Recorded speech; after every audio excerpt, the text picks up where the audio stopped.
দুনিয়ার মামলা মুকদ্দমা এমন মামলা, হ্যালো এক হ্যালো তোই কাম সারা। বিচারক আর ন্যায় বিচার করতে পারে না, ইনসাফের সাথে বিচার করতে পারে না। আরেকজনে টাকার বান্ডিল রাতের অন্ধকারে বস্তা ভরে পাঠাই দিছে বিচারক ভাইয়ের কাছে বাড়িতে। সরাসরি হয়তো বিচারকের কাছেই দেয় নাই, বিচারকের যে স্ত্রী আছে ভাবির কাছে পাঠাইছে। টাকার বান্ডিল কিংবা বড় একটা ইলিশ মাছ পাঠাই দিছে ভাবির কাছে, একটু ভাইরে সিস্টেম করে লইও। পরের দিন বিচারক রায়টা ওই যে ঘুষ প্রদান করলো আগের রাত্রে যেই ব্যক্তি তার পক্ষে দিয়ে দেয় কি দেয় না। আবার অনেকে পাওয়ারের কারণে ক্ষমতার কারণে রায় ঘুরায় দেয় কি দেয় না। আল্লাহ রাব্বুল আলামিন বলেন মুমিন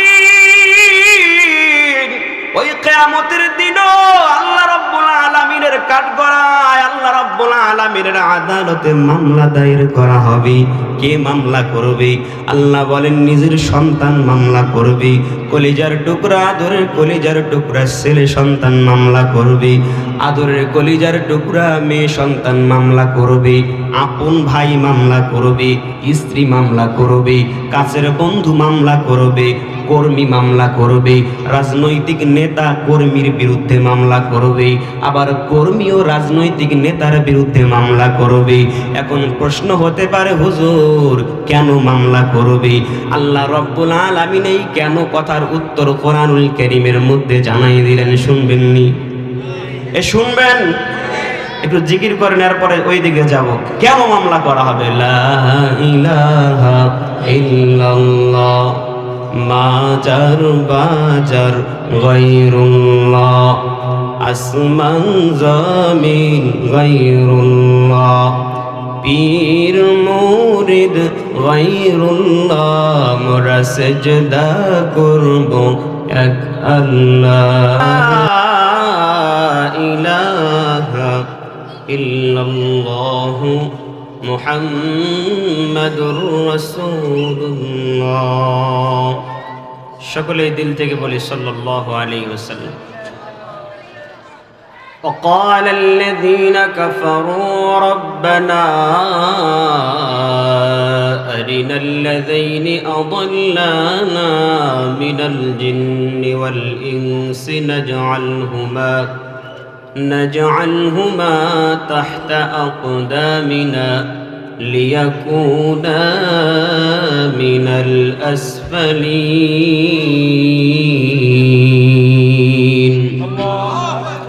আল্লাহ রাব্বুল আলামিন বলেন কেন মামলা দায়ের করবে? যারা কুফরি করেছে কিংবা আল্লাহর অবাধ্যতায় লিপ্ত হয়েছে, পথভ্রষ্ট পথে চলে গিয়েছি। আল্লাহ রাব্বুল আলামিন বলেন কিয়ামতের দিন ওই অপরাধী মানুষগুলোকে আল্লাহ রাব্বুল আলামিন তার সামনে দাঁড় করাইবেন, বলবেন আয় আয় আয় অপরাধীরা এদিকে আয়। আল্লাহ কোরআনুল কারীমের আরেক সূরার মধ্যে বলেন ওয়ামতাজুল ইয়াউমা আইয়ুহাল মুজরিমুন। আল্লাহ রাব্বুল আলামিন অপরাধীদেরকে বলবে হে অপরাধীর দল তোমরা পৃথক হয়ে যাও। অপরাধীর দল পৃথক যখন হয়ে যাইবে, এরপর আল্লাহ রাব্বুল আলামিন বলবেন অপরাধীরা এই দিকে আয়, তোমাদের বিচার হলো, তোমাদের জন্য জাহান্নাম নির্ধারিত, যাও জাহান্নামে যাও, বিনা হিসাবে তোমরা জাহান্নাম। কিছু মানুষ তো এমন হবে যাদেরকে বিনা হিসাবে জান্নাতে দেওয়া হবে, আর কিছু মানুষ তো এমন হবে যাদেরকে বিনা হিসাবে আবার জাহান্নামে দেওয়া হবে। ওই মানুষগুলো আল্লাহ রাব্বুল আলামিনের দরবারে বলবে ও দয়ার মালিক আমাদেরকে জাহান্নামে দিবেন, আমাদের কোনো অবজেকশন নাই, আমাদের কোনো আপত্তি নাই রে মালিক। তবে আমাদের একটা অভিযোগ আছে, সেই অভিযোগটা হইল আদাল্লানা মিনাল জিন্নি ওয়াল ইনস।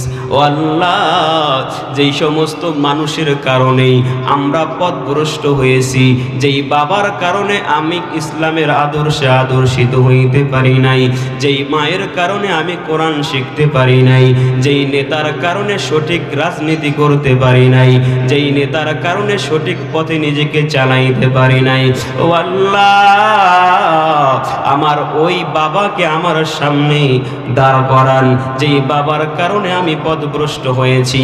আল্লাহ রাব্বুল আলামিন বলেন, সন্তান, কলিজার টুকরা সন্তান, আল্লাহ রাব্বুল আলামিনকে যখন এইভাবে বলবি, আল্লাহ রাব্বুল আলামিন বলবেন, কেন, কি কারণে তুমি তোমার বাবাকে সামনে দাঁড় করাইবা বলো।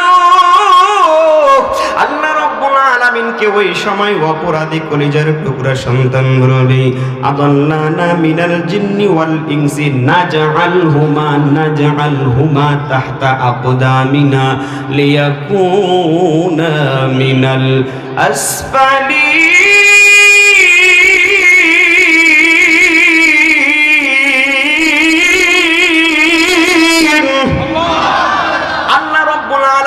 ওই সময় আপনার কলিজার টুকরা ওই অপরাধী সন্তান বলবে, মালিক, ওই আমার বাবা ফজরের সময় যখন আযান হয়ে গেছি, আমাকে বিছানার মধ্যে রাখিয়া একাকী ফজরের নামাজ আদায় করবার জন্য মসজিদে গেছি, একটা বড় মনে করে নাই আমি কলিজার টুকরা সন্তান নামাজ না আদায় করিয়া বিছানায় আরামের ঘুম ঘুমাই, যার কারণে আমি আপনার অবাধ্যতায় লিপ্ত হয়ে যাই। একটা বারও আমাকে ডাকার ইচ্ছা করে নাই, ডাকতে মনে চায় নাই। ও আল্লাহ, ওই বাবাজান যদি একবার আমাকে ডাকতো, কলিজার টুকরা সোনা মানিকে বলি, আমি বিছানায়ও থাকতাম না, ফজরের নামাজ আমার কাজা হইতো না মালিক। ওই বাবার কারণেই আমার ফজরের সালাতটা, ফজরের নামাজটা কাজা হয়ে গেছি। সুতরাং আমি যদি জাহান্নামে যাই, যেই বাবার কারণে আমার নামাজ কাজা হইল, যেই বাবার কারণে ইসলাম মানতে পারি নাই, যেই বাবার কারণে আপনার ফরজ বিধান মানতে পারি নাই, ওই বাবার কাঁধের ওপর পাড়া দিয়া, ওই বাবার ওপর পাড়া দিয়া, ওই বাবা সহ আমি জাহান্নামে যেতে চাই। নাউজুবিল্লাহ। কালকে বলেন, আজকে বলার নিষেধ আছে, কারণ আজকের দিনটা ভালো না মানে আপনাদের কাছে। জোরে বলেন না নাউজুবিল্লাহ। এমন সন্তান কেউ চাই না, কেউ চাই না যেই সন্তানের কারণে বাবাকে আসামির কাঠ গড়ায় দাঁড়াইতে হয়। আজকে কোন সন্তান আমরা লালন পালন করছি, সন্তানকে কোন পথে চালাইছি মুমিন, নিজেকে একবার প্রশ্ন করি, আমার কলিজার টুকরা সন্তানটাকে সঠিক পথে চালাইতে পারছি কিনা। আজকে আপনি সন্তানের জন্য প্রাইভেট দিয়েছেন, একটা না দুইটা না চারটা প্রাইভেট দিয়েছেন। ইংলিশের একটা প্রাইভেট, ফিজিক্সের একটা প্রাইভেট, কেমিস্ট্রির একটা প্রাইভেট, বিজ্ঞানের বিভিন্ন সাবজেক্টের একটা আলাদা আলাদা করে প্রাইভেট দিয়ে দিলেন। আল্লাহ রাব্বুল আলামিন যদি জিজ্ঞাসা করেন, ও বান্দা, তোমার সন্তানের জন্য, স্কুলের জন্য, তুমি স্কুলের একাডেমিক পড়াশোনার জন্য একটা না দুইটা না চারটা প্রাইভেট দিলা, এটা তো দুনিয়ার লেখাপড়ার জন্য দিয়েছ, কিন্তু পরকালীন যেই অবস্থা, যেই অবস্থার সম্মুখে অবতীর্ণ হইতে হইলে দুনিয়ার যে কোনো কোরআন সহি শুদ্ধভাবে পড়া ছাড়া কোনো উপায় নাই। আল্লাহর নবীজি সাল্লাল্লাহু আলাইহি ওয়াসাল্লাম বলেন, তালাবুল ইলম ফারিদাতুন আলা কুল্লি মুসলিম, প্রত্যেকটা মুসলমানের জন্য অপরিহার্য ইলম জানা ফরজ, অপরিহার্য জ্ঞান, ইসলামের জ্ঞান জানাটা হলো ফরজ। যেই ব্যক্তি আল্লাহর নবীজির ওই হাদিসের বাস্তবায়ন করলেন না, সন্তানকে আবশ্যকীয় জ্ঞানটুকু শিখাইতে পারলেন না, আল্লাহ রাব্বুল আলামিনের কাঠগড়ায় যখন দাঁড়াইবেন আর আল্লাহ জিজ্ঞেস করবেন, ও বান্দা, দুনিয়ার জমিনে থাকা অবস্থায় দুনিয়ার জন্য হাজার হাজার টাকা সন্তানের পিছনে খরচ করেছো, তোমার কলিজার টুকরা সন্তানের জন্য তোমার কি একবারও মনে পড়ে নাই তাকে কোরআনটা শিক্ষা দিতে হবে? একজন হুজুর কি রাখতে পারো নাই? এটা কি তোমার সামর্থ্যের মধ্যে ছিল না? ওই সময়ে বাবা হিসাবে যদি সঠিক জবাব দিতে না পারেন মুমিন, আল্লাহ রাব্বুল আলামিন ওই সময় সন্তানের সাথে, আদরের কলিজার টুকরা সন্তানের সাথে আপনাকে অপরাধীর কাতারে দাঁড় করা, যাত্রা যাত্রা পরিমাণ আপনারও হিসাব গ্রহণ করবেন, এক বিন্দু সার পাওয়ার কোনো সুযোগ থাকবে না। শুধু এটা বাবা সন্তানের মধ্যে নয়, বরং প্রত্যেক প্রত্যেকটা সেক্টরে যত দায়িত্বশীল আছেন মুমিন, একজন নেতার যত কর্মী আছে, কর্মী বাহিনী নেতার বিরুদ্ধে অভিযোগ দায়ের করবে, মামলা দায়ের করবে। একজন কর্মী যখন আল্লাহ রাব্বুল আলামিনের কাছে নেতার বিরুদ্ধে মামলা দায়ের করবে, নেতাকেও আল্লাহ রাব্বুল আলামিন সামনে দাঁড় করাইবেন, জিজ্ঞাসা করবেন কেন, কিসের স্বার্থে, কিসের লোভে পরে তুমি তোমার কর্মীকে ইসলামের বিরুদ্ধে চালাইছো, কিসের লোভে পরে নবীর আদর্শ বাদ দিয়া দুনিয়ার মানুষের আদর্শে পরিচালিত করছো, কোনো উত্তর আসেনি।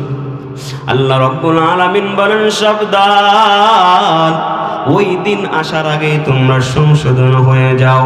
এজন্য প্রথমত আপনার ব্যক্তিগত জীবনের রবকে রব মানার পরে, পারিবারিক জীবনের রবকে রব মানার পরে, সামাজিক জীবনও রবকে রব মানতে হবে।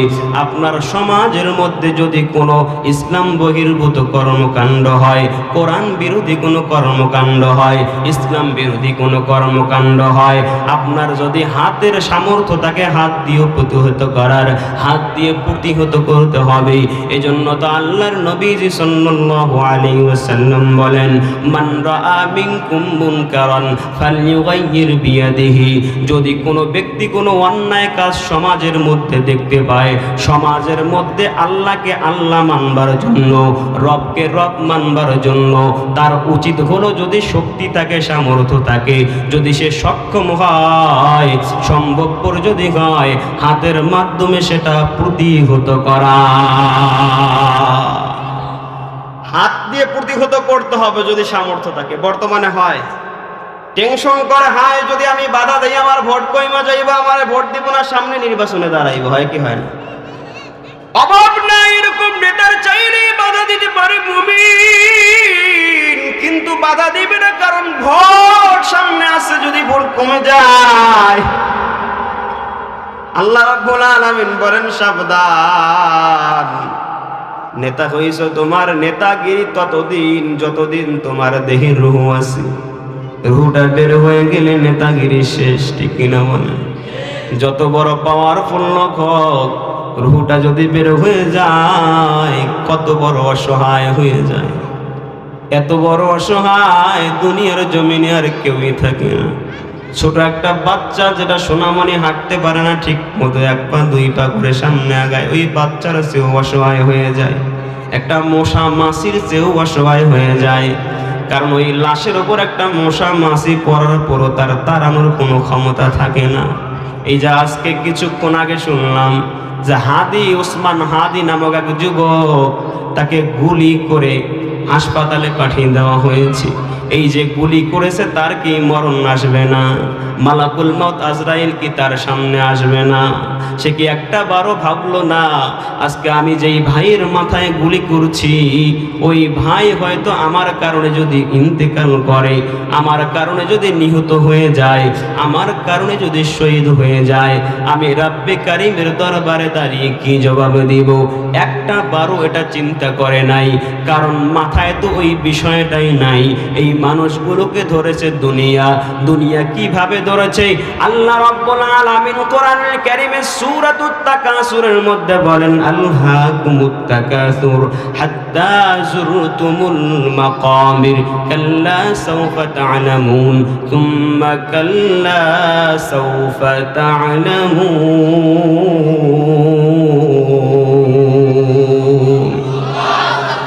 আল্লাহ রাব্বুল আলামিন বলেন, দুনিয়া মানুষকে এমন ভাবে গ্রাস করছি, এই মানুষগুলোর মৃত্যু না হওয়া পর্যন্ত, কবরের সাথে সাক্ষাৎ না হওয়া পর্যন্ত এরা আর সঠিক পথে আসবে না রে মুমিন। এরা দুনিয়াকে এমন ভাবে প্রাধান্য দিয়েছে, দিনের পরে দিন যায়, সপ্তাহের পর সপ্তাহ যায়, মাসের পর মাস যায়, বছরের পর বছর যায়, আল্লাহকে মহব্বতের সাথে একবার আল্লাহ বলার সুযোগ হয় না। আল্লাহ রাব্বুল আলামিন বলেন, তুমি কি মনে করেছো আমার শক্তির চেয়ে তোমার শক্তি অনেক বেশি? আমার শক্তির চেয়ে কি তোমার শক্তি অনেক বেশি? তোমার শক্তির উপর আমি বুঝি আল্লাহর শক্তির কোনো মূল্য নেই, এটা মনে করেছো? আল্লাহ রাব্বুল আলামিন বলেন আলাম নাজআল লাহু আইনাইন, ওই ক্ষমতাধর নিজেকে অনেক বড় ক্ষমতাশালী মনে করছো? তোমার যে দুইটা চক্ষু দেই, যেই দুই চক্ষু দিয়া তুমি দেখতে পাও দুনিয়া, যেই দুই চক্ষু দিয়া তুমি গুনাহ করো, পাপ কাজ করো, নিজের পাওয়ার খাটাও, ওই দুই চক্ষু কি আমি আল্লাহ বানাই নাই? ওয়ালিসানা ওয়া শাফাতাইন, আল্লাহ বলেন যেই জবান আমি আল্লাহ তোরে দিলাম, ওই জবান কি আমি আল্লাহ দেওয়ার পরও কি একবারও তুমি মনে করলা না এই জবানটা আল্লাহ? তোমার দুইটা ঠোঁট আমি দিলাম, একবারও কি তোমার মনে হলো না এটা রব্বে কারিম আমারে দিছে আমানত? আমার শরীর তো আমার না, আমার সম্পদ তো আমার না, আমার ঘর বাড়ি আমার না, আমার সন্তানও তো আমার না। আল্লাহ রাব্বুল আলামিন সূরাতুত তাওবার মধ্যে বলেন ইন্নাল্লাহা আশতারা মিনাল মুমিনিনা আনফুসাহুম ওয়া আমওয়ালাহুম বিআন্না লাহুমুল জান্নাহ। শেষ করে দেব, কোনো টেনশনের কারণ নাই, অল্প সময় থাকবেন তো আর 15-20 মিনিট, 15 থেকে 20 মিনিট সময় চেয়ে নিছি, থাকবেন? চা আসছে একটু খাই, খাওয়া যাবে তো? মন খারাপ করবেন না, অনেকে মন খারাপ করবে বুঝি। লা ইলাহা ইল্লাল্লাহ, লা ইলাহা। জিকির করলেন ইব্রাহিম নবী,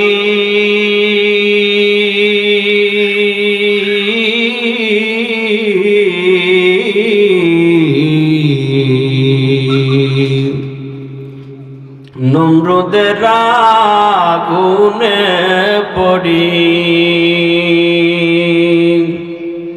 ওই আগুন হইল ফুল বাগিচা, আগুন হইল ফুল বাগিচা, নবীর পশম পূর্ণ না,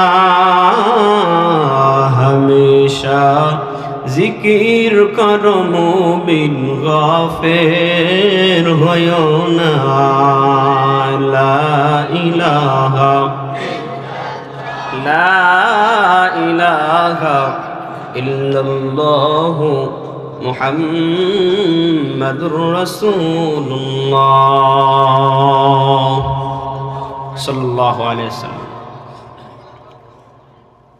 এতক্ষণের আলোচনায় বুঝলাম, আমরা যতটুকু বুঝেছি সব কিছুর হিসাব নেওয়া হবে, বাবার কাছ থেকে হিসাব নেওয়া হবে, সন্তানের যে দায়িত্ব ছিল কতটুকু তুমি পালন করেছো, সন্তানের কাছ থেকে আবার হিসাব নেওয়া হবে, সন্তান হিসাবে যতটুকু তোমার দায়িত্ব ছিল একজন বাবার হক আদায় করা, অধিকার আদায় করা, তুমি কতটুকু পালন করেছো। এবং কর্মচারী যে, তার কাছেও হিসাব নেওয়া হবে, তোমার যে মালিক ছিল তার যে কাজ ছিল সেটা সঠিকভাবে তুমি পালন করেছো কিনা, নাকি ফাঁকিবাজি করেছো। প্রত্যেকটা সেক্টরের মানুষকে যারা দায়িত্বশীল সকলের দায়িত্ব সম্পর্কে জিজ্ঞেস করবেন কে? শুধু তাই নয়, আমার যে শরীর, আমার চোখ, আমার নাক, আমার মুখ, আমার হাত, আমার পা, আমার মাথা, প্রত্যেকটা অঙ্গ প্রত্যঙ্গ সম্পর্কে জিজ্ঞেস করবেন রব্বে কারিম, কারণ এই শরীরটা আমানত। যে আয়াত পাঠ করেছিলাম সূরাতুত তাওবার, আল্লাহ রাব্বুল আলামিন বলেন, এই আয়াতের ব্যাখ্যা করে ইনশাআল্লাহ শেষ করে দেব, ইনশাআল্লাহ বলেন। এরপরে কান্না করে আমরা বাসায় ফিরবো ইনশাআল্লাহ।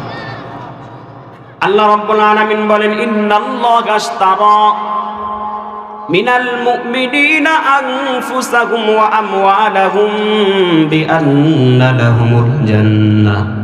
আল্লাহ রাব্বুল আলামিন বলেন নিশ্চয়ই আল্লাহ ইশতারা মিনাল মুমিনিনা আনফুসাহুম ওয়া আমওয়ালাহুম, মুমিনদের সম্পদ এবং মুমিনদের জান জীবনকে আল্লাহ কিনে নিয়েছেন, ক্রয় করেছেন। মুমিনদের সম্পদ ক্রয় করেছেন কে? মুমিনদের জীবন কিনে নিয়েছেন কে? তার মানে এই শরীরটা কার? এই হাত কার? চোখ কার? মুখ কার? কথা বলার শক্তি দিয়েছেন কে? সুস্থ রাখার মালিক কে? অসুস্থ রাখার মালিক কে? সম্পদ দেওয়ার মালিক কে? সম্পদ ছাড়া রাখার মালিক কে?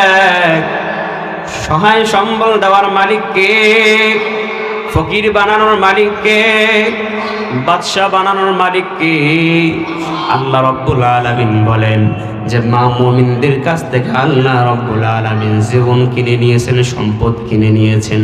আল্লাহ এজন্য আল্লাহর নবী সাল্লাল্লাহু আলাইহি ওয়াসাল্লামকে বলেন, ও নবী আপনার উম্মতদেরকে জানাই দেন, কুল ইন্না সলাতি ওয়া নুসুকি ওয়া মাহইয়ায়া ওয়া মামাতি লিল্লাহি রাব্বিল আলামিন।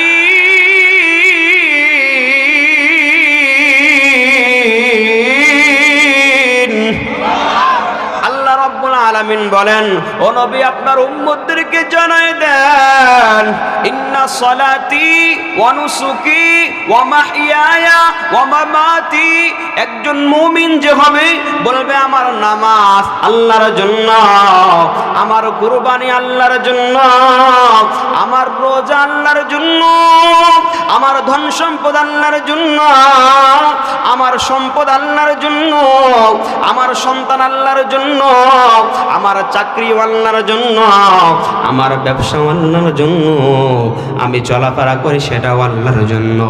সর্বক্ষেত্রে কাকে খুশি করার নিয়ত থাকবে বলেন? আল্লাহর নবী সাল্লাল্লাহু আলাইহি ওয়াসাল্লাম বলেন, মান আবগাদা লিল্লাহ, কেউ যদি কাউর সাথে শত্রুতা পোষণ করে সেটাও কারোর জন্য। মান আহাব্বা লিল্লাহ, কারো সাথে ভালোবাসা পোষণ করবে সেটাও কারোর জন্য। কারো সাথে শত্রুতা পোষণ করবে সেটাও আল্লাহর জন্য, কারো সাথে ভালোবাসা পোষণ করবে সেটাও আল্লাহর জন্য। ওয়া আ'তা লিল্লাহ, কাউকে কোনো কিছু প্রদান করবে সেটাও কারোর জন্য। ওয়া মানা লিল্লাহ, কাউকে কোনো কিছু প্রদান করা থেকে নিজেকে বিরত রাখবে সেটাও কারোর জন্য। আল্লাহর নবীজি সাল্লাল্লাহু আলাইহি ওয়াসাল্লাম বলেন, বান্দা যেটাই করবে মুমিন সেটাই আল্লাহর জন্য। আল্লাহ রাব্বুল আলামিন স্পষ্টভাবে জানাই দিলেন, বান্দা তোমার চোখ আমি দিয়ে দিলাম, এটা আল্লাহর জন্য, আমি আল্লাহর জন্য। হাত দিয়ে দিলাম, এটা আল্লাহর জন্য। তোমার পা দিয়ে দিলাম, এটা আল্লাহর জন্য। চোখ দিয়ে এমন কোনো কাজ করবা না যেই কাজ আমি মালিকের বিরুদ্ধে যায়। চোখ দিয়ে এমন কোনো কাজ করবা না যেটা কোরআনের বিরুদ্ধে যায়। জবান দিয়ে এমন কাজ করবে না যেটা আমি মালিকের বিধানের বিরুদ্ধে যায়। এই জন্য মুমিন যতদিন বেঁচে থাকবো যা কিছু করব সব কিছু কারোর জন্য। আরো জোরে বলেন, কারোর জন্য। আল্লাহ রাব্বুল আলামিন বলেন, ও মুমিন, তুমি পৃথিবীর জমিনে যা কিছু করবা সব আমি মালিকের জন্য। ব্যবসায়ী ভাই ব্যবসা করবা সেটাও ইবাদত, চাকরিজীবী ভাই চাকরি করবা সেটাও ইবাদত, একজন শিক্ষক শিক্ষকতা করবে সেটাও ইবাদত, ডাক্তার ভাই ডাক্তারি করবে সেটাও ইবাদত, কৃষক ভাই খেতে কাজ করবে সেটাও ইবাদত। এজন্য আল্লাহ রাব্বুল আলামিন তো বললেন, ওমা খালাকতুল জিন্না ওয়াল ইনসা ইল্লা লিয়াবুদুন, আমি কেবলমাত্র আমার বান্দাকে ইবাদতের জন্য বানাইছি। আল্লাহ এটাই বলতে চান, বান্দা যা কিছু করবে সব কিছুর মধ্যে ইবাদতেই নিয়ত থাকতে হবে। অর্থাৎ বান্দার জন্ম থেকে মৃত্যু পর্যন্ত, দোলনা থেকে কবর পর্যন্ত যা কিছু করবে সব কিছুতে নিয়ত থাকবে কাকে খুশি করা। এই জীবন দিয়েছেন কে? জোরে বলেন, কার জন্য ব্যয় করব? কে কিনে নিয়েছেন? আল্লাহ রাব্বুল আলামিন জীবন কিনে নিলেন। ওই জীবন যদি আল্লাহর জন্যই ব্যয় করতে হয়, আজকে ওই জীবন পাওয়ার পর যখন মসজিদের মাইকের মধ্যে মসজিদ আল্লাহু আকবার বলে আযান দেয়, আপনি কেমন মুমিন? একজন মুয়াজ্জিন যখন আল্লাহর পক্ষ থেকে বলে হাইয়া আলাস সালাহ, নামাজের দিকে আসো, হাইয়া আলাল ফালাহ, কল্যাণের দিকে আসো। একজন মুয়াজ্জিনের এই আযান আল্লাহর আহ্বান শোনার পরও যেই বান্দা ব্যবসা প্রতিষ্ঠানে বসে ব্যবসা করে, যেই বান্দা খেত খামারে বসে খেত খামারের কাজ করে, আল্লাহ রাব্বুল আলামিন স্পষ্ট বার্তা দিয়ে দিলেন, বান্দা যেটা করছো সেটা আমি আল্লাহর জন্য নয়, বরং নিজের স্বার্থের জন্য, নিজের পেটের জন্য, নিজের সন্তানের জন্য, নিজের বাবার জন্য, নিজের পরিবারের জন্য। আল্লাহ রাব্বুল আলামিন বলেন, বান্দা তুমি নিজের পরিবারের জন্য করেছো বুঝি, তোমার বাবার জন্য করেছো, মায়ের জন্য করেছো, আদরের কলিজার টুকরা সন্তানের জন্য করেছো, তাই না? বড়ই তোমার মায়া। ও বান্দা, তোমার মা, সারাদিন মাকে তুমি বারবার যখন মা বলো, মায়ের দিলটা বড় ঠান্ডা হয়ে যায়। বাবাকে একবার বাবা বলে ডাক দিলে বাবার দিলটা বড়ই ঠান্ডা হয়ে যায়। আল্লাহ রাব্বুল আলামিন বলেন, মুমিন, তোমার বাবা তোমারে বানায় নাই, তোমার মা তোমারে বানায় নাই, তোমার ভাই তোমারে বানায় নাই, তোমার বন্ধু তোমারে বানায় নাই, দুনিয়ার কোনো মানুষ তোমারে বানায় নাই। মা তোমারে না বানানোর পরও মাকে তুমি কতবার করে মা মা মা মা বলে ডাকো। বাবা তোমাকে না বানানোর পরও বাবাকে তুমি কতবার বাবা বাবা বাবা বলে ডাকো। ও বান্দা, তোমার কি একটু ইচ্ছা হয় না, একটু কি মায়া হয় না? আমি আল্লাহ রাব্বুল আলামিন তোরে কত আদর করে বানাইলাম, এত আদর করে তোরে বানাইলাম। আমি তো কোরআনে জানাই দিলাম, লাকাদ খালাকনাল ইনসান,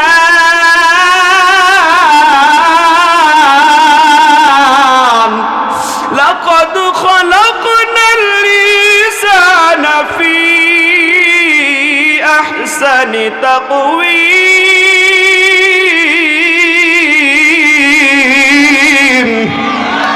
আল্লাহ রাব্বুল আলামিন বলেন, মুমিন, আমি অনেক সুন্দর করে তোরে বানাইলাম।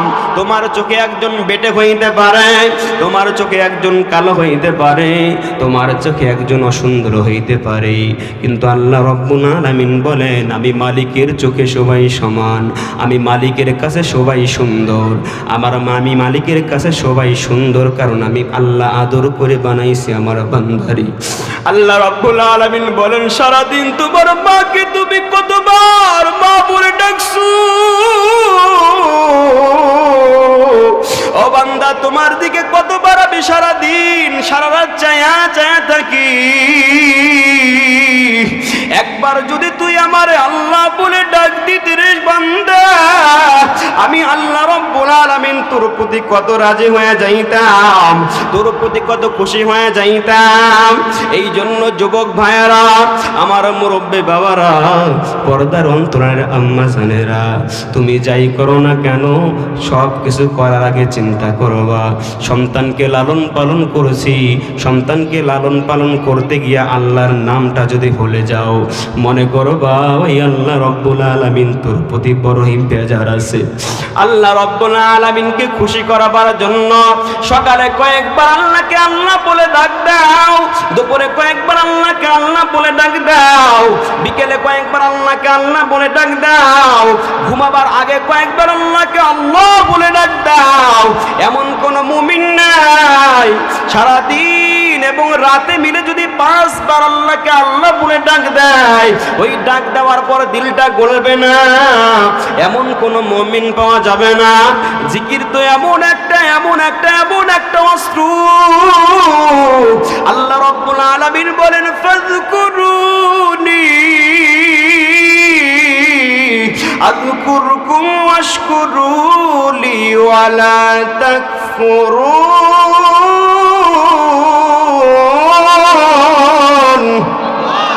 আল্লাহ রাব্বুল আলামিন বলেন, বান্দা, তোমার বন্ধুকে স্মরণ করার পর তোমার বন্ধু তোমাকে নাও স্মরণ করতে পারে, তোমার নেতাকে স্মরণ করার পর তোমার নেতা তোমার ডাকে সাড়া নাও দিতে পারে, তোমার মাকে ডাকবার পরে তোমার মা তোমার ডাকে সাড়া নাও দিতে পারে, তোমার বাবাকে ডাকবার পর তোমার বাবা তোমার ডাকে সাড়া নাও দিতে পারে, কিন্তু আমি মালিক তো এমন মহান মালিক, আমি তো এমন রহমান, আমি তো এমন দয়ার সাগর,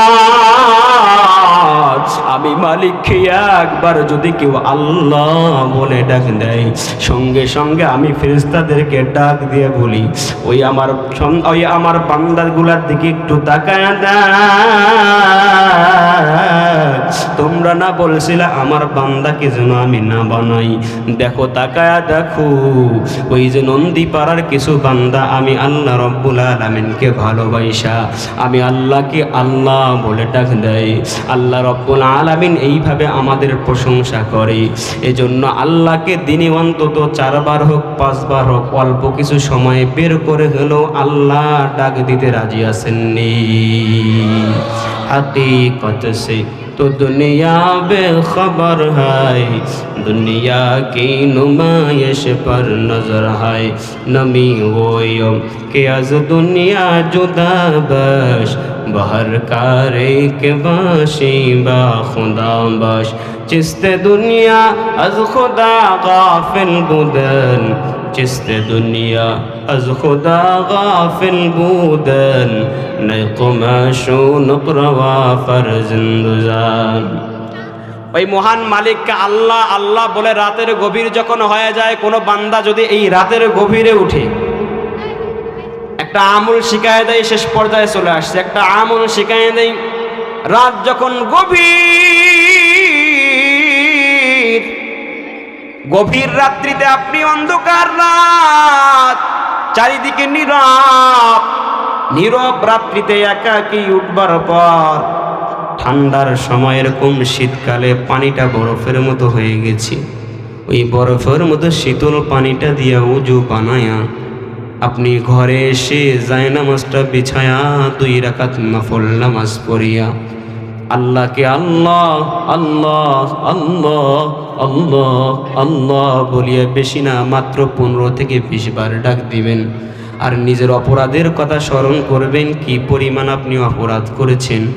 এত অপরাধ করবার পরও আল্লাহ রব্বুল আলামিন আপনার রিজিক বন্ধ করেন নাই, আপনার বাতাস বন্ধ করেন নাই, আপনার খানা বন্ধ করেন নাই, আপনার চলাফেরার শক্তি বন্ধ করেন নাই।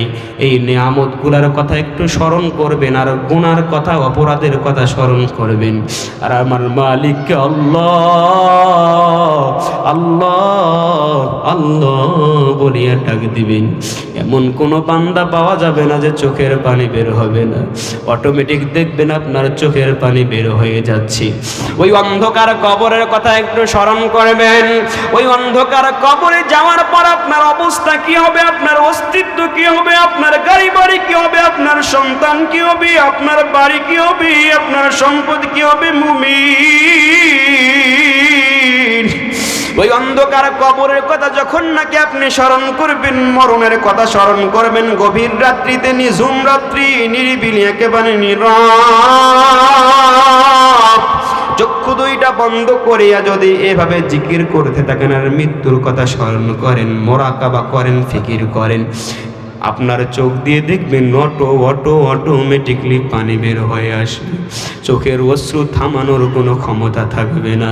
এজন্য তো আল্লাহর নবীর সাহাবী বলেন, মুতু ক্বাবলা আন তামুতু, মুতু ক্বাবলা আন তামুতু, মৃত্যুর আগে মরো, মরার আগে মরো, মরার আগে মরো। মরার আগে আবার কেমনে মরা যায়, মৃত্যুর আগে আবার কেমনে মৃত্যু হয়। আল্লাহর নবীজির সাহাবী এটাই বুঝাইতে চাইলেন, রে মুমিন, গুনাহ করতে করতে তোর জবান না পাক, গুনাহ করতে করতে তোর হাত না পাক, গুনাহ করতে করতে তোর চক্ষু 2টা না পাক, গুনাহ করতে করতে তোর পুরো বডিটাই না পাক। মুমিন রাতের বেলা যখন গভীর হয়ে যায়, ওই অন্ধকার কবরের কথা একবার চিন্তা করে চক্ষু বন্ধ কইরা বারবার একটু ভেবে দেখো না, মৃত্যুর কথা একটু ভেবে দেখো না। এই মুহূর্তে যদি তোমার মৃত্যু হয়ে যায়, তোমার লাশের সাথে কেমন আচরণ করা হবে রে মুমিন। কিছুক্ষণের জন্য যদি আমরা একটু মুরাকাবা করে নেই, কিছুক্ষণের জন্য যদি একটু মৃত্যুর কথা ভাবতে থাকি, বুঝতে পারবেন দুনিয়ার বাস্তবতা কি। হঠাৎ করে মালাকুল মউত ধরেন আপনার শিউরের মধ্যে চলে আসলো। রাতের অন্ধকার গভীর রাত্রিতে আপনার দরজার মধ্যে টক টক টক টক করে একটা ভয়ঙ্কর আওয়াজ আপনি শুনতে পাইলেন। লাফ দিয়ে উঠে দেখেন কেউ নাই, আবার ঘুমাইলেন। আবার লাফ দিয়ে উঠলেন, আবার ঘুমাইলেন। কিছুক্ষণ পর আবার ভয়ঙ্কর আওয়াজ। বুঝি ঝড় তুফান শুরু হয়ে গেছে, কিন্তু না না না, ঘরের ভেতরে তো কোনো ঝড়ের সুযোগ নেই। কিন্তু তাকায়া দেখেন এমন বিশাল ভয়ঙ্কর একটা কিছু দেখা যায়, যেই ভয়ঙ্কর চেহারা আপনি জীবনে দেখেন নাই। যার মাথাটা আসমানের মধ্যে, পা দুইটা জমিনের মধ্যে, চক্ষু দুইটা নীল বর্ণের ভয়ঙ্কর ভাবে তাকায় রয়েছে আপনার দিকে। অন্ধকার রাত্রিতে লাফ দিয়ে গিয়ে বাতিটা জানাইবেন, ওই বাতি জানানোর মতো আপনার হাত নাড়ানোর ক্ষমতা নাই, শরীরের নাড়ানোর ক্ষমতা নাই। এমন সময় মালাকুল মউত আজরাইল আপনার দিকে ওই বিশাল আকৃতির হাতটা বানাই আপনার জান কবজের জন্য যখন রেডি হয়ে গেল রে মুমিন, আপনার রূহটা একবার হাতের আঙ্গুলের দিকে পালানোর চেষ্টা করে, কিন্তু না পারে না। আপনার রূহটা একবার মাথার দিকে দৌড়ে পালানোর জন্য, কিন্তু পারে না। একবার পায়ের দিকে ছুটিয়া যায় পালানোর জন্য, কিন্তু না না না, কোনোভাবেই পলাইতে পারে না, পলানোর কোনো সুযোগ নাই। আপনার জানটা কবজ করে নিল, আপনার ওই দেহটা, আপনার লাশটা বিছানার মধ্যে পড়ে রইল। ফজরের আজান হয়ে গেছে, ফজরের পর সূর্য উঠে গেছে। আপনার সন্তান চিন্তায় পড়ে গেল, হায় আমার বাবার ঘরটা এখনো কেন বন্ধ? আমার বাবা তো ফজরের আজান হওয়ার সঙ্গে সঙ্গে মসজিদের মধ্যে দৌড়ে যায়, ঘরের মধ্যে আর থাকে না, আজকে কেন? আমার বাবা জান এখনো ঘরের দরজাটা খুললো না। ও পর্দার আড়ালের আম্মা জানেরা, তুমিও কল্পনা করো আম্মা জান, তোমার লাশটাও ওই খাটের মধ্যে পড়ে রয়েছে, স্বপ্নের বিছানার মধ্যে পড়ে রয়েছি, আরামের বিছানার মধ্যে পড়ে রয়েছে রে আম্মু। তোমার সন্তান এসে দরজার মধ্যে বারবার বারবার আঘাত করে আর বলে, আম্মু দরজা খুলো, দরজা খুলো। তোমার সাড়া দেওয়ার কোনো সুযোগ নাই, সাড়া দেওয়ার কোনো ক্ষমতা নাই। ও আব্বা জানেরা, তোমাকেও তোমার সন্তান এসে ডাকবে, আব্বু দরজা খোলো, আব্বু দরজা খোলো, আব্বু দরজা খোলো। জবাব দেওয়ার মতো, জাবান নাড়ানোর মতো আপনার কোনো ক্ষমতা থাকবে না। এমন সময়ের মুমিন আপনার সন্তানটা চিৎকার দিয়ে বলবে, কি কোথায় আছো? দৌড়াও, আমার বাবা বাঁচিয়ে নাই, আমার মা বাঁচিয়ে নাই। আশপাশের প্রতিবেশী দৌড়ায়, দৌড়ে এসে আপনার দরজা ভাঙিয়ে দেখে আপনার লাশ আপনার তৈরি বিছানার মধ্যে পড়ে আছে রে মুমিন। আপনার সন্তান দরজা খোলার সঙ্গে সঙ্গে দৌড়ে গিয়ে আপনার লাশকে জড়ায়ে ধরবি আর কান্না করে বাঁচবে, আব্বু কথা বলো, ও আব্বু আর কি তুমি কথা বলবে না রে আব্বু? আপনার কোলের বাচ্চাটা দৌড়ে এসে আপনাকে জড়ায়ে ধরে কান্না করবি, আপনার স্ত্রী আপনাকে দৌড়ায় ধরে কান্না করবে আর বলবে, স্বামী গো আমার কথা বলো, কথা বলো। আপনার সাড়া দেওয়ার কোনো সুযোগ থাকবে না, শক্তি সামর্থ্য থাকবে না। আপনার লাশটাকে আপনার সন্তান এত কান্না করার পরও আপনাকে আর ঘরের ভেতরে জায়গা দিবে না। আপনার কলিজার টুকরা সন্তান নিজেই আপনার লাশকে, আপনার দেহটাকে ঘর থেকে বের করে দিবে, আপনাকে আর ঘরের মধ্যে রাখবে না, আপনাকে ঘরে জায়গা দিবে না রে মুমিন।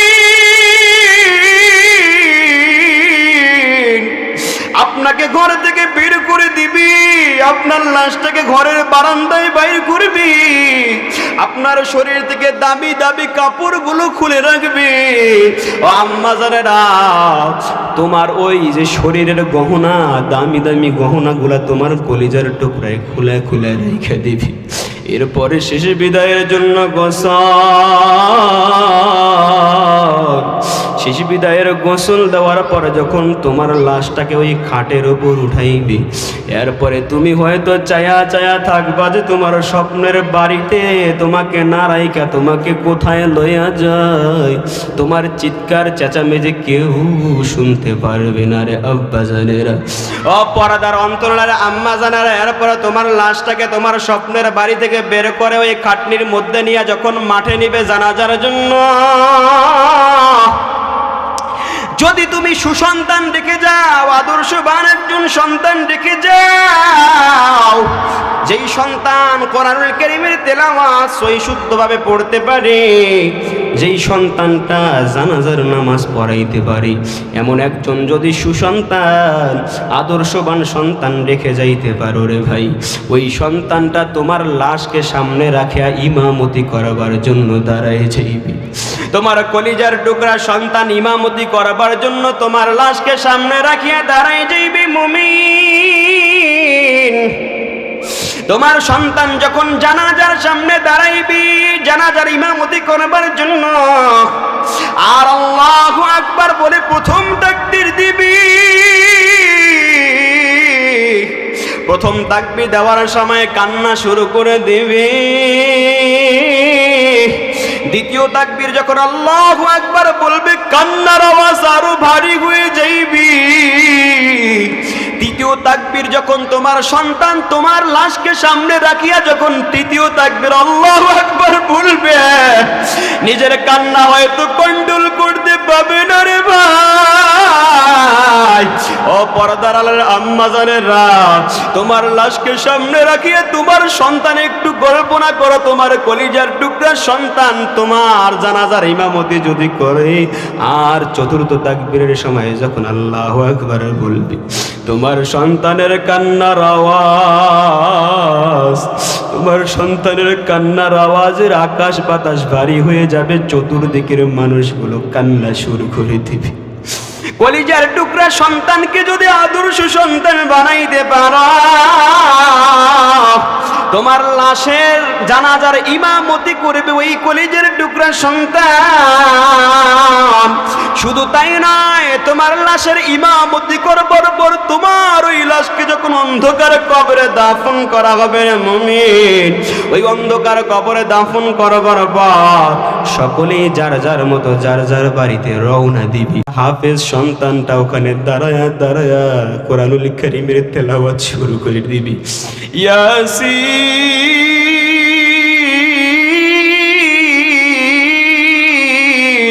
ওয়াল কুরআনিল হাকীম ইন্নাকা লামিনাল মুরসালিন আলা সিরাতিন মুস্তাকিম। তোমার সন্তান যখন এইভাবে তেলাওয়াত করবে, তেলাওয়াতের সাথে সাথে তোমার সন্তানের দুই চোখ থেকে চোখের জল বের হয়ে, চোখের অশ্রু বের হয়ে গালটা ভিজে যাবে, বুকটা ভিজে যাবে রে মুমিন। আল্লাহ রাব্বুল আলামিন আরশে মহল্লা থেকে তাকায় দেখবেন যে সন্তান বাবার জন্য কান্নার আওয়াজ, বাবার মাগফিরাতের জন্য কোরআনুল কারীমের তেলাওয়াত, কান্না অশ্রু ভেজা চোখে কোরআনুল কারীমের তেলাওয়াত দেখে আমার আল্লাহর বড় মায়া হয়ে যাইবে। ওই কান্নার তেলাওয়াত দেখে আমার আল্লাহর বড় মায়া হয়ে যাইবে রে মুমিন। এই জন্য সন্তানকে কোরআনওয়ালা সন্তান বানাও, সন্তানকে আদর্শবান সন্তান বানাও। সন্তানকে তুমি ডাক্তার বানাইবা নিষেধ নাই, ম্যাজিস্ট্রেট বানাইবা নিষেধ নাই, বিজ্ঞানী বানাইবা নিষেধ নাই, বড় ব্যবসায়ী বানাইবা নিষেধ নাই। তবে আমার যেই কথা, কোরআনের যেই কথা, আল্লাহর রাসূলের যেই কথা, সেটা হলো আপনার সন্তানকে বিজ্ঞানী বানানোর আগে কোরআনের জ্ঞানে জ্ঞানী বানায় নেন। আপনার সন্তানকে ব্যবসায়ী বানার আগে সহি শুদ্ধভাবে কোরআনুল কারীমের তেলাওয়াতটা করায় নেন। আপনার সন্তানকে ভার্সিটিতে দেওয়ার আগে সহি শুদ্ধভাবে কোরআনুল কারীমের তেলাওয়াতটা শিখিয়ে নেন। আপনার সন্তানকে কলেজে দেওয়ার আগে ইসলামের যে মৌলিক জ্ঞানগুলো আপনার সন্তানকে শিখিয়ে নেন। আপনার সন্তানকে যদি আপনি শিক্ষা দিয়ে কোরআনুল কারীমের তেলাওয়াত শিক্ষা দিয়ে, আপনার সন্তানকে যদি ইসলামের জ্ঞান শিক্ষা দিয়ে, এরপরে যদি কলেজ ভার্সিটিতে দিতে পারেন, ওই কলিজার টুকরা সন্তান কলেজ ভার্সিটিতে গেলেও আপনি মৃত্যু হওয়ার পরে, আপনার মৃত্যু হওয়ার পরে ওই ভার্সিটিতে এসে আপনার সন্তান আপনার ইমামতি করতে পারবে। আর সন্তানকে যদি আদর্শ সন্তান বানাইতে না পারেন মুমিন, ওই কলিজার টুকরা সন্তান আপনার জন্য কোরআনুল কারীমের তেলাওয়াত যখন করতে পারবে না, অন্ধকার কবরে যখন আপনাকে রাখা হবে, ওই অন্ধকার কবরে যখন ফেরেশতা এসে মান রব্বুকা ওয়া মা দীনুকা ওয়া মান নাবিয়্যুকা প্রশ্ন করবে, আপনার সন্তান তো কোরআনের তেলাওয়াত জানেও না, কোরআনের তেলাওয়াত করতেও পারবে না। যখন নাকি সন্ধ্যা হয়ে যাবে, যখন নাকি বিকেল হয়ে যাবে, সূর্যটা আস্তে আস্তে আস্তে আস্তে করে ডুবে যাবে রে মুমিন, যে যার যার যার যার মতো বাড়িতে চলে আসবে। বাড়িতে মানুষগুলো আসে যার যার মতো বাতি জ্বালাইবে, যার যার মতো আলো জ্বালাইবে। আপনার সন্তানটাও ওই অন্ধকার কবরের কাছে আর থাকবে না, বরং আপনার সন্তানটাও দৌড়ায়া বাসায় আইসা বাতি জ্বালাইবে। আপনার জন্য কোরআনুল কারীমের তেলাওয়াত করতে পারবে না, হয়তো দুই একজন হুজুর ডাইকা দোয়া করাইবে, এর বেশির থেকে বেশি কিছু করতে পারবে না। এজন্য আল্লাহ রব্বুল আলামিন বলেন, বান্দা আমি তোমারে দুনিয়ার জমিনে পাঠাইলাম যেহেতু ইবাদত করবার জন্য। সন্তানকে তুমি লালন পালন করবা, ডাক্তার বানাইবা, তোমার নিয়ত থাকবে এটাও আমার আল্লাহর জন্য ইবাদত। যদি কোরআনুল কারীমের বিধান অনুযায়ী হয় তাহলে এটা ইবাদত। এর বাইরে যদি দুনিয়ার কোনো মানব রচিত বিধান অনুযায়ী আপনার সন্তানকে আপনি লালন পালন করেন, পরিচালনা করেন, আল্লাহ রব্বুল আলামিন বলেন সাবধান, ওই কিয়ামতের দিন দাঁড়ায়া আমি মালিক যদি তোমাকে আমার মামলায় গ্রেফতার করি, এই মামলা থেকে রেহাই পাওয়ার কোনো সুযোগ নাই। আলহামদুলিল্লাহি রাব্বিল আলামিন ওয়াল আকিবাতু লিল মুত্তাকিন ওয়াসসালাতু ওয়াসসালামু আলা সাইয়্যিদিল আমবিয়াই ওয়াল মুরসালিন। ربنا ظلمنا أنفسنا وإن لم تغفر لنا وترحمنا لنكونن من الخاسرين. ربنا آتنا في الدنيا حسنة وفي الآخرة حسنة وقنا عذاب النار يا أرحم الراحمين يا أرحم الراحمين. দয়ার মালিক আল্লাহ, আমরা কতিপয় গুনাহগার অবাধ্য তোমার নাফরমান বান্দারা, এই শীতের রাত্রে রাত গভীর হয়ে যাচ্ছে, এরপরও তোমার ভালোবাসায় তোমাকে মহব্বত করে বসে আছি আল্লাহ। আমাদের জীবনের জানা অজানা সব ধরনের গুনাহ খাতা ক্ষমা করে দাও। দয়ার মালিক আল্লাহ, আমরা কেউ ওখানে টাকার জন্য আসি নাই, অর্থের জন্য আসি নাই, দুনিয়ার কোনো স্বার্থের জন্য আসি নাই রে মালিক। আল্লাহ আমরা তো বড়ই অপরাধী রে আল্লাহ, গুনাহ করতে করতে আমাদের কলবটা কালো হয়ে গিয়েছে মালিক। গুনাহ করতে করতে এত পরিমাণ গুনাহ করেছে, আমাদের গুনার কথা আমাদের মা জানলে বাসায় জায়গা দিত না রে আল্লাহ। আমাদের গুনার কথা আমাদের বাবা জানলে বাড়িতে জায়গা দিত না, বাড়ি থেকে দূর দূর করে খেদায় দিত। আমার গুনার কথা আমার বন্ধু জানলে বন্ধুত্বের সম্পর্ক ছিন্ন করে ফেলত রে মালিক। আমার গুনার খবর আমার সমাজের মানুষ জানলে আমাকে সমাজচ্যুত করে ফেলতো, কিন্তু আপনি তো রহমান, আপনি তো রহিম, আপনি তো আপনার রহমান রহিম নামের ওসিলা করে আমাদের গুনাহগুলো গোপন রাখছেন আল্লাহ। রহমান রহিম নামের ওসিলা করে আমাদেরকে ক্ষমা করে দাও। এত গুনাহ করেছি রে আল্লাহ, বড়ই ভয় হয়। না জানি মালাকুল মউত হাজির হয়ে গেলে মৃত্যু যন্ত্রণা কত কঠিন হয়ে যায়। না জানি মালাকুল মউত আজরাইল হাজির হয়ে গেলে মৃত্যু যন্ত্রণা কত কঠিন হয় রে মালিক। ওই মৃত্যু যন্ত্রণা সহ্য করার মতো আমাদের শক্তি না। ওই অন্ধকার কবরের আযাব সহ্য করবার মতো আমাদের শক্তি নাই আল্লাহ। আমাদের সাইফুল ভাই এই যে বাম দিকে বসে আছে, তারও বাবা নাই, মাও নাই। আল্লাহ আমার রুবেল ভাই, তারও বাবা নাই। এখানে সামনে অনেক এতিম সন্তান, আল্লাহ তোমার দিকে চায় আছে, আমিন আমিন বলছি।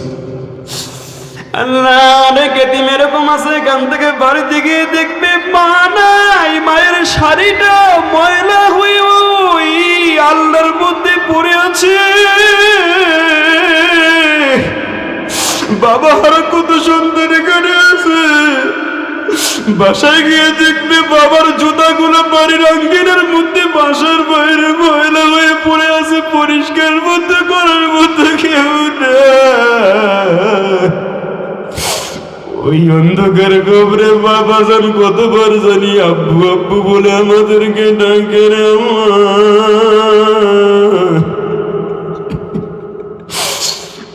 ওই জনম দুঃখনি মাকার জানি বাঁচে না।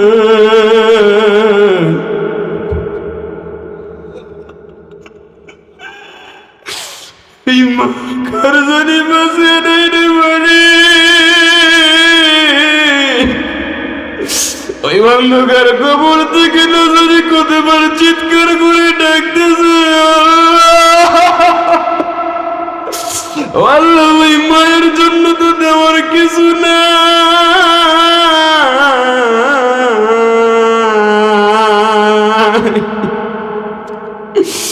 আল্লাহ মা বাঁচিয়ে থাকতে কতদিন নিজে না খায় আমাদেরকে খাওয়াইছে রে আল্লাহ। ওই বাবা বাঁচিয়ে থাকতে কত হাড় ভাঙা পরিশ্রম করে আমাদের মুখে হাসি ফোটাইছে রে মালিক। ওই বাবাকে চাইলে গরুর গোশত কিনে খাওয়ানোর তো এখন কোনো সুযোগ না। ওই জনম দুঃখী মা এখন চাইলে ওই মাকে গরুর গোশত কিনে খাওয়ানোর কোনো সুযোগ নেই রে আল্লাহ। ওই মাকে চাইলে এখন বাজার থেকে সুন্দর সবচেয়ে দামি ফলটা কিনিয়া খাওয়ানোর কোনো সুযোগ নেই রে মালিক। আমাদের ওই জনম দুঃখী মাজার বাঁচিয়ে নাই, অন্ধকার কবরে জান্নাতি ফল দিয়া দাও। অন্ধকার কবরে যার বাবা অসহায়ের মতো তাকাইছে, ওই বাবাকে জান্নাতি ফল দিয়া দাও, জান্নাতি বিছানা বিছানা দাও। ও দয়ার মালিক আল্লাহ, এমন একটা দিন আসবে আমরা ওই অন্ধকার কবরে অসহায়ের মতো। এখন তো বাড়িতে গিয়ে কম্বল পাবো, লেপ পাবো, তোষক পাবো, আরাম করে ঘুমানোর জন্য। অন্ধকার কবরে তো কিছুই নাই রে মালিক। ওই অন্ধকার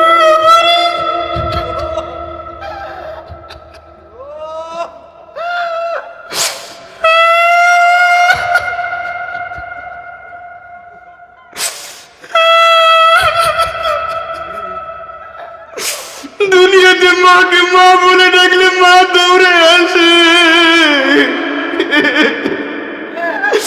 বাবাকে বাবা বলে ডাকলে বাবা পাশের রুম থেকে দৌড়ে আসে রাতের বেলা, বলে ও সন্তান কি বিপদে পড়ছে। আল্লাহ কবরে মাকে ডাকলে আমার মাকে তো পাবো না রে আল্লাহ। বাবাকে ডাকলো বাবাকে কাছে পাবো না রে মানি।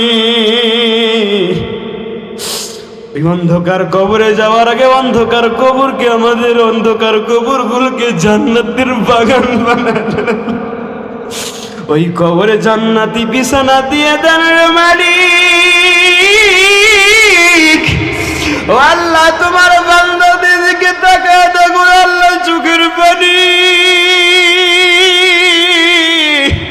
আল্লাহ, সন্তানের চোখের পানি মা দেখলে মা নিজেকে আর কন্ট্রোল করে না, দৌড়ায় সন্তানকে জড়ায় ধরে।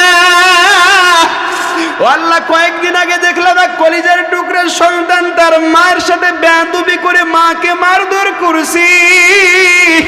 গ্রামের মাতব্বররা বিচার সালিশ বসায় সন্তানের ওপর চাবুক মারা শুরু করলো, কিন্তু জনম দুকুরি মা দূর থেকে দাঁড়ায় আর থামা থাকতে পারলো না।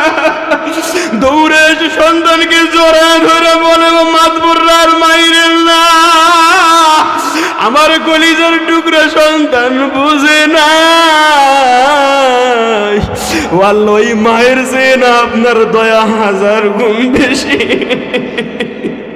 ও আল্লাহ, তাকায়া দেখো তোমার বান্দা তোমার আল্লাহ আল্লাহ বলে ডাক দেয়। একবার আমার আল্লাহকে জোরে আল্লাহ বলে ডাক দাও রে ভাই। আল্লাহ,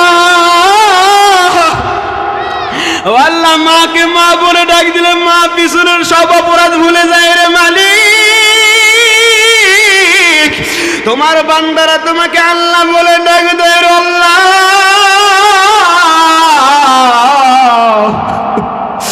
আমাদের জীবনের সব অপরাধ গুলো ক্ষমা দাও আল্লাহ। আমরা তো বুঝি না রে আল্লাহ, আমরা না বুঝে গুনাহ করে ফেলি আল্লাহ। আমরা তো বুঝ, তুমি তো দয়ার সাগর, তোমার তো দয়ার শেষ নাই। ও আল্লাহ, যে কোরআনের ফাঁকি এখানে জানাজার নামাজের ইমামতি করলো আল্লাহ, ওই কোরআনের পাখির মতো ফুটফুটে সন্তান আমাদেরকে দান করো আল্লাহ। এমন সন্তান আমাদেরকে দান করো রে মালিক। আমাদের লাশকে সামনে রাখিয়ে আমাদের সন্তানগুলো জানাজার ইমামতি করতে পারবি রে আল্লাহ। ও আল্লাহ, মিফতাহুল উলুম মাদ্রাসায় আমাদের কলিজার টুকরা সোনামানিকগুলোকে দিয়ে কোরআনের শিক্ষায় শিক্ষিত করার তৌফিক দিয়ে দাও আল্লাহ। আমাদের সন্তানগুলোকে মিফতাহুল উলুম মাদ্রাসায় দিয়ে কোরআনের হাফেজ বানার তৌফিক দিয়ে দাও। যে সন্তানটা আজকে এরকম করে দাঁড়ায় আল্লাহু আকবার বলে তাকবীর দিলা, আজকে কান্না করে নাই, কিন্তু সত্যিকার যেই দিন বাবার লাশকে সামনে নিয়া আল্লাহু আকবার বলে জানাজার ইমামতি করবে, ওই দিন সন্তানের কান্নার আওয়াজে আমার আরশে, আল্লাহর আরশে মহল্লা কাঁপিয়ে উঠবে। আল্লাহ, আমাদের মনগুলোকে তৈরি করে দাও। যাদের সন্তানগুলো আমরা দেখো না আদর্শ সন্তান বানাইতে পারি নাই, সুযোগও নাই, তাদেরকেই কোরআনের পাখিদের সহযোগী হিসেবে কবুল করে নাও। ও দয়ার মালিক, এই মিফতাহুল উলুম মাদ্রাসার যত প্রয়োজন সব প্রয়োজনগুলো তোমার গায়বী খাজনা থেকে পুরো করে দাও। আমার আসাদুল্লাহ হামিদি প্রিয় ভাই আল্লাহ আমার ডান পাশে বসে তোমার নামে কসম করেছে আল্লাহ, তোমার নামে কসম করেছে আল্লাহ, দুনিয়ার কোন স্বার্থের জন্য এই মাহফিলটা শুধুমাত্র চোখের দুপোটা পানির জন্য করা হয়েছে। এই মাহফিলটা শুধু হেদায়েতের জন্য করা হয়েছে। এই মাহফিলকে আমাদের হেদায়েতের মাধ্যম বানায় দাও রে মালিক। আমার পাশে সাইফুল ভাই বসে, এই বাড়ির মালিক আল্লাহ। কোরআনের পাখিদেরকে যে সাইফুল ভাই আশ্রয় দিয়েছে আল্লাহ, আমার এই সাইফুল ভাইকে আরশের ছায়ায় তুমি আশ্রয় দিয়ে কিয়ামতের দিন আমার সাইফুল ভাইয়ের মা বাবা অন্ধকার কবরে কেমনে জানা নাই। আমার সাইফুল ভাই চাইলে মক্কা মদিনা সব পৃথিবীর বিভিন্ন রাষ্ট্র সফর করে ভ্রমণ করে আসতে পারে, কিন্তু অন্ধকার কবরে মা কেমনে আছে, বাবা কেমনে আছে দেখার তো কোনো সুযোগ নেই। আমাদের অনেকের মনে এতিম বাবারা, এতিম মায়েরা বাড়িতে গিয়া তুমি এখন মজা করে ঘুমাইবা না। তোমার মাঝে চিৎকার করে তোমার ডাকে, তোমার মায়ের জন্য কি মায়া হয় না? তোমার বাবা তোমার অন্ধকার কবর থেকে চিৎকার করে ডাকে আর বলে, ও সন্তান তুমি বাড়ি থেকে লিপ্ত সুখ দিয়ে আরামে ঘুমাও। ওই বাবার জন্য একটু আল্লাহর কাছে আবেদন করো, ফরিয়াদ করো, আল্লাহ আল্লাহ এতিম সন্তানরা তোমাকে আল্লাহ বলে ডাকবে। আল্লাহ আমার এতিম এই সন্তানদের দোয়াকে কবুল ফরমাও, তাদের মাগুলোকে ক্ষমা করে দাও। ও আল্লাহ যাদের সন্তানগুলো আল্লাহ এখনো সময় আছে, তাদের সন্তানগুলোকে মিফতাহুল উলুম মাদ্রাসা দিয়ে কমপক্ষে 2টা বছর পড়াশোনা করিয়ে এরপরে স্কুলে দেওয়ার তৌফিক দাও। 2টা বছর অন্তত কোরআনুল কারীমের সহি শুদ্ধ তেলাওয়াত করানোর মতো আল্লাহ ক্ষমতা দিয়ে দাও। আমাদের সকলকে সঠিক বুঝ দান করো আল্লাহ, মাদেরকে হেদায়েত দান করো। আমাদের মাগুলাকে আল্লাহ সন্তানগুলোকে সঠিক কোরআনের সৈনিক বানানোর মতো সক্ষমতা দিয়ে দাও। রব্বির হামহুমা কামা রব্বায়ানি সগীরা, রব্বির হামহুমা কামা রব্বায়ানি সগীরা। আল্লাহ রিপন ভাইয়ের আম্মা এসির জন্য কিছু 10,000 টাকা দিয়েছে, একজন মহিলা সেও কিছু হাদিয়া দিয়েছে, দোয়া চেয়েছে। আল্লাহ আমাদের মা বোন যারাই আছে বাসা বাড়িতে কিংবা পর্দার অন্তরালে আল্লাহ সকলের মনের আশাগুলো পূরণ করে দাও। আল্লাহ সকলের মনের ইচ্ছাগুলো পূরণ করে দাও। যে যেই নিয়তে দান করেছে সকল আল্লাহ, যে যে নিয়ত দান করেছে আল্লাহ সকলের নিয়তকে কবুল করে নাও। আল্লাহ বিশেষ করে যেই মার্কাজ কোরআনের মার্কাজ, তোমার নবীর মার্কাজ, আমার ইতিম নবী এই দিনের জন্য কোরআনের জন্য নিজের দাঁত ভেঙে গেছে, এরপরেও দিন গেছে, উম্মতকে ছেড়ে যায় না। এখনো মাজারে মুখে মদিনার মধ্যে, ওই মদিনা মনোয়ারা এখনো রওজার মধ্যে শুয়ে আমার নবী ইয়া উম্মতি ইয়া উম্মতি বলে কান্না করে। আল্লাহ ওই নবীর মার্কাজ মিফতাহুল উলুম মাদ্রাসার জন্য আল্লাহ স্থায়ী জমির ব্যবস্থা করে দাও। আল্লাহ স্থায়ী জমির ব্যবস্থা করে দাও। আল্লাহ কিয়ামত পর্যন্ত যেখানে কোরআনের তেলাওয়াত হবে, হাদিসের দরস হবে, ক্বালান নবী সাল্লাল্লাহু আলাইহি ওয়াসাল্লামের আওয়াজে বাতাস কম্পিত হবে।